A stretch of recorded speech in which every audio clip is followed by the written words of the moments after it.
ଦର୍ଶକ ବନ୍ଧୁ ଜାଣି ରଖନ୍ତୁ। 1 ନମ୍ବର, ଚାଣକ୍ୟ ନୀତି ଅନୁସାରେ ଯେଉଁ ପୁରୁଷ ଓ ସ୍ତ୍ରୀ ଲୋକଙ୍କର ସନ୍ତାନ ଆଜ୍ଞାକାରୀ ହୋଇଥାନ୍ତି ସେମାନେ ନିଜ ଜୀବନରେ ଭାଗ୍ୟବାନ ଓ ଧନବାନ ସ୍ୱଭାବର ହୋଇଥାନ୍ତି। 2 ନମ୍ବର, ଯେଉଁ ମହିଳାମାନଙ୍କର ଓଠ ଉପରେ ହାଲକା ବାଳ ରହିଥାଏ ସେମାନେ ସ୍ୱଭାବରେ ସଦ୍ଗୁଣ, ଧାର୍ମିକ ଓ ଦାନପୁଣ୍ୟ ଏବଂ ଭାଗ୍ୟଶାଳୀ ହୋଇଥାନ୍ତି। 3 ନମ୍ବର, ଯେଉଁ ପୁରୁଷ ଓ ମହିଳାଙ୍କର ହାତ ପାପୁଲିର ମଝି ଅଂଶ ଉଚ୍ଚା ହୋଇଥାଏ ସେମାନେ ଦାନୀ, ଦୟାଳୁ ଏବଂ ଧାର୍ମିକ ସ୍ୱଭାବର ହୋଇଥାନ୍ତି। 4 ନମ୍ବର, ଯେଉଁ ପୁରୁଷ ଲୋକଙ୍କର ପିଠି ମଜବୁତ ଏବଂ କଇଁଛ ସଦୃଶ୍ୟ ହୋଇଥାଏ ସେମାନେ ଭାଗ୍ୟବାନ ଓ ଧନବାନ ସ୍ୱଭାବର ହୋଇଥାନ୍ତି। 5 ନମ୍ବର, ଯେଉଁ ପୁରୁଷ ଲୋକଙ୍କର ପେଟ ମାଂସାଳ ଏବଂ ଗୋଲାକାର ହୋଇଥାଏ ସେମାନେ ଭାଗ୍ୟବାନ ଓ ଧନବାନ ସ୍ୱଭାବର ହୋଇଥାନ୍ତି। 6 ନମ୍ବର, ଯେଉଁ ପୁରୁଷ ଲୋକଙ୍କର ଦୁଇଟି ଯାକ ଜଙ୍ଘ ମୋଟା, ମଜବୁତ ଏବଂ ମାଂସାଳ ହୋଇଥାଏ ସେମାନେ ଭାଗ୍ୟବାନ ଓ ଧନବାନ ସ୍ୱଭାବର ହୋଇଥାନ୍ତି। 7 ନମ୍ବର, ଯେଉଁ ପୁରୁଷଙ୍କର ପାଦର କାଣି ଆଙ୍ଗୁଠି ବୁଢ଼ା ଆଙ୍ଗୁଠି ଠାରୁ ବଡ଼ ହୋଇଥାଏ ସେମାନେ ନିଜ ଜୀବନରେ ଧନଶୀଳ ବ୍ୟକ୍ତି ଭାବରେ ସାବ୍ୟସ୍ତ ହୋଇଥାନ୍ତି। 8 ନମ୍ବର, ଯେଉଁ ପୁରୁଷଙ୍କର ଦୁଇଟି ଯାକ ପାଦତଳ କୋମଳ ଏବଂ ମାଂସାଳ ହୋଇଥାଏ ସେମାନେ ନିଜ ଜୀବନରେ ସମସ୍ତ ପ୍ରକାର ସୁଖ ସୌଭାଗ୍ୟ ପ୍ରାପ୍ତ କରିଥାନ୍ତି। 9 ନମ୍ବର, ଯେଉଁ ମହିଳାଙ୍କର ଦୁଇଟି ଯାକ ପାଦତଳ କୋମଳ ଏବଂ ସୁନ୍ଦର ହୋଇଥାଏ ଏବଂ ପାଦରୁ ଆଦୌ ଝାଳ ବାହାରୁ ନଥାଏ ସେମାନେ ଭାଗ୍ୟଶାଳୀ ମହିଳା ହୋଇଥାନ୍ତି। 10 ନମ୍ବର, ଯେଉଁ ମହିଳାଙ୍କର ଦାନ୍ତ ଏକ ସମାନ ହୋଇଥାଏ ଏବଂ କଣ୍ଠ କୋଇଲି ପରି ସୁମଧୁର ହୋଇଥାଏ ସେମାନେ ଅତ୍ୟନ୍ତ ଭାଗ୍ୟଶାଳୀ ମହିଳା ହୋଇଥାନ୍ତି। 11 ନମ୍ବର, ଯେଉଁ ମହିଳାମାନଙ୍କର ଦୁଇଟି ଯାକ କାନ କୋମଳ, ସୁନ୍ଦର ଏବଂ ଏକ ସମାନ ହୋଇଥାଏ ସେମାନେ ଭାଗ୍ୟଶାଳୀ ମହିଳା ହୋଇଥାନ୍ତି ଏବଂ ଦୁର୍ଭାଗ୍ୟକୁ ସୌଭାଗ୍ୟରେ ପରିଣତ କରିଥାନ୍ତି।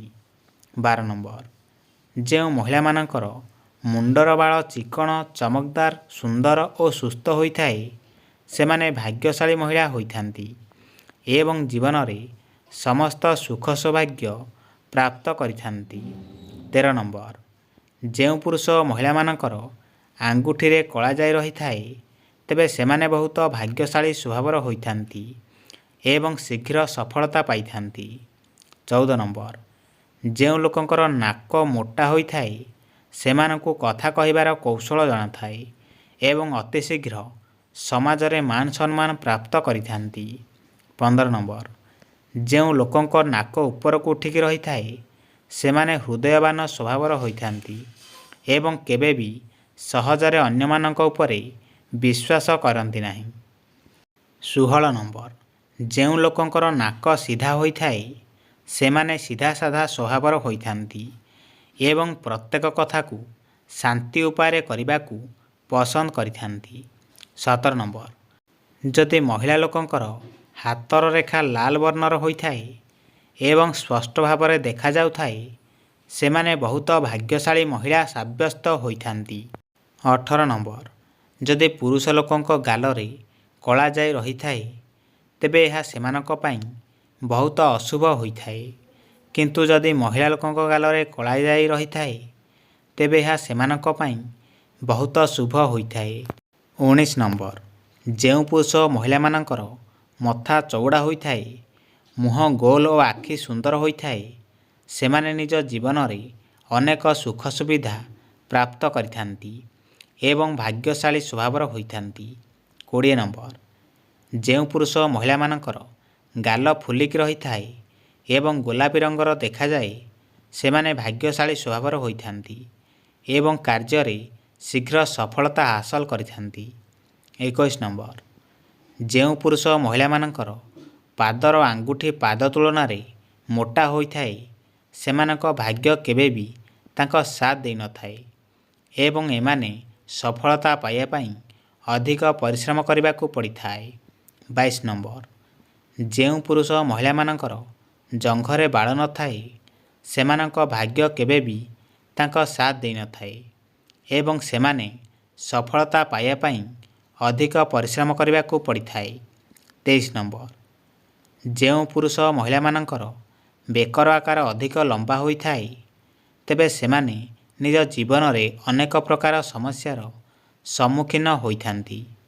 24 ନମ୍ବର, ଯେଉଁ ପୁରୁଷ ମହିଳାମାନଙ୍କର ପେଟ ପତଳା ଓ ମୋଟା ଦେଖାଯାଏ ସେମାନେ ଅଧିକ ପରିମାଣରେ ଭୋଜନ କରିଥାନ୍ତି ଏବଂ ସର୍ବଦା ସେମାନଙ୍କଠାରେ ଅର୍ଥର ଅଭାବ ଦେଖା ଦେଇଥାଏ।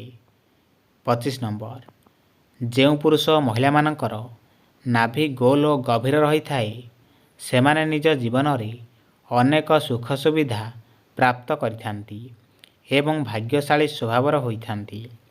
26 ନମ୍ବର, ଯେଉଁ ପୁରୁଷ ମହିଳାମାନଙ୍କର ନାଭି ଛୋଟ ରହିଥାଏ ସେମାନେ ନିଜ ଜୀବନରେ ଅନେକ ପ୍ରକାର ସମସ୍ୟାର ସମ୍ମୁଖୀନ ହୋଇଥାନ୍ତି ଏବଂ ସଫଳତା ବହୁତ ଡେରିରେ ମିଳିଥାଏ।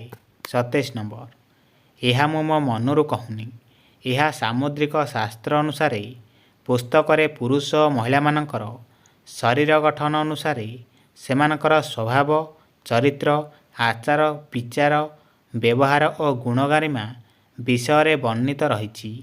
28 ନମ୍ବର, ଶୀଘ୍ର ଧନର ଅଭାବ ଦୂର କରିବା ପାଇଁ ହେଲେ ଗୋଲାପ ଫୁଲରେ କିଛି କର୍ପୂର ରଖନ୍ତୁ ଏବଂ ସନ୍ଧ୍ୟା ସମୟରେ ଦେବୀଙ୍କୁ ଫୁଲ ଅର୍ପଣ କରି କର୍ପୂର ଜଳାଇବା ଉଚିତ।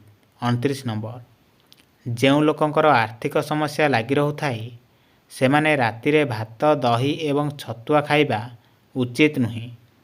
ଏହାଦ୍ୱାରା ଅଭାବ ଅସୁବିଧା ଲାଗି ରହିଥାଏ। 30 ନମ୍ବର, ଘରେ ରାତିରେ ଶୋଇବା ପୂର୍ବରୁ କେବେ ପାଦ ଧୋଇ ଶୋଇବା ଉଚିତ ନୁହେଁ। ଏହା ଅଶୁଭ ହୋଇଥାଏ ଏବଂ ଧନହାନି ମଧ୍ୟ ହୋଇଥାଏ। ପ୍ରଶ୍ନ, ମହାଭାରତରେ ଅର୍ଜୁନଙ୍କ ପୁତ୍ରର ନାମ କ'ଣ? କମେଣ୍ଟରେ ଜଣାନ୍ତୁ। 31 ନମ୍ବର, ଶନିବାର, ମଙ୍ଗଳବାର ଓ ଗୁରୁବାର ଦିନ କପଡ଼ା ଧୋଇଲେ କିମ୍ବା ଚୁଟି ନଖ କାଟିଲେ ଘରେ ଅଭାବ ଅସୁବିଧା ଦେଖା ଦେଇଥାଏ।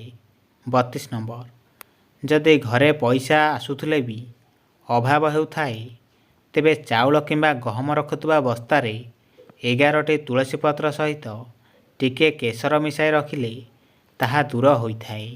33 ନମ୍ବର, ଯଦି ମାସକୁ 2 ଥର ଗୋବର ଘଷିରେ ଲୋଚନ ମିଶାଇ ଘରେ ଧୂପ ଦିଆଯାଏ ତେବେ ଘରେ ସମସ୍ତ ଅଶୁଭ ଶକ୍ତି ଦୂର ହୋଇଥାଏ।